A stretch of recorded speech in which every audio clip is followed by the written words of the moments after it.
Welcome to Let Me Fix This. Enjoy the video. This guide explains how to connect a wireless charger to an iPhone 13 step by step. Gather a MagSafe charger or Kai pad and a USB-C power adapter rated 20W or higher. Make sure your iPhone 13 runs the latest iOS version before starting. Remove any metal cards, pop sockets, or cases thicker than 3.5 mm. Keep the charger on a stable, flat surface and clear of liquids or heat sources. Plug the MagSafe charger into a 20W or higher USB-C power adapter and into power.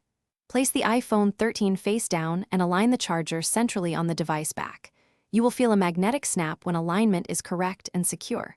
For Kai pads, center the iPhone on the pad and expect up to 7.5W charging on iPhone 13. Leave the phone stationary until charging completes to avoid interruptions and heat buildup.